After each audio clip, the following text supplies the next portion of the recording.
नमस्कार, आपण पाहत आहे भांडा फोड न्यूज. एका दमात भ्रष्टाचारी कोमात. सोशल मीडिया, कर्जबाजारी, गुन्हेगारी, सट्टेबाजी, चोरी, मटका, जुगार, दारू, सावकारशाही, न्यायाच्या प्रतीक्षेत प्रशासन. भांडाफोड न्यूज.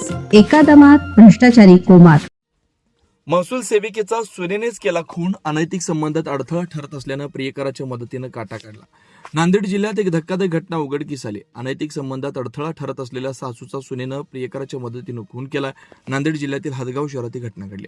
विशेष म्हणजे झोपेत असताना सुनेनं आणि तिच्या प्रियकरानं स्कार्फनं सासूचा गळा ओढून खून केला. त्यानंतर भावाच्या मदतीनं मृतदेह शहराबाहेर फेकून दिला.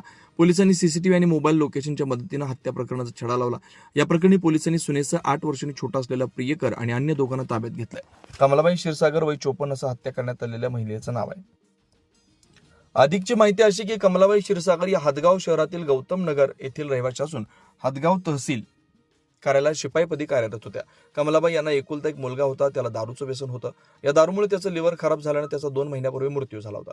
विधवा सुनेसह कमलाबाई एकाच घरात राहत होत्या. लग्नाच्या काही वर्षापासून सुनीता नागेश्वर क्षीरसागर वय 35 नामक सुनेचं परमेश्वर वानखेडे या 26 वर्षीय तरुणांना सोबत प्रेम प्रकरण सुरू होतं. पतीच्या निधनानंतर दोघात जवळीकता अधिक वाढली होती. सुनेचे इतर तरुणासोबत अनैतिक संबंध सुरू असल्याची कुणकुण सासूला लागली. या कारणावरून सासू सुनेत वाद व्हायचे. शेवटी सुनेनं प्रियकरासोबत कट रचला. 10 जानेवारी रोजी कमलाबाई या घरातील खोलीत झोपली असताना सुनीता आणि तिचा प्रियकर परमेश्वर या दोघांनी स्कार्फनं गळा आवळून खून केला. दरम्यान यानंतर महिलेनं भाऊ अमोल इटकर याला फोन करून घरी बोलवलं. घटनेची माहिती दिली. अमोल याने आपल्या नातेवाईकाला सोबत घेऊन कमलाबाईचा मृतदेह पोत्यात भरून पुरावा नष्ट करण्याच्या उद्देशानं वाळकी फाटा येथील कोरड्या नदीत फेकून दिला. 13 जानेवारी रोजी मैताच्या नातूनं हदगाव पोलीस ठाण्यात मिसिंग दाखल केली. मात्र काही तासातच कमलाबाई यांचा मृतदेह आढळून आल्यानं खळबळ उडाली.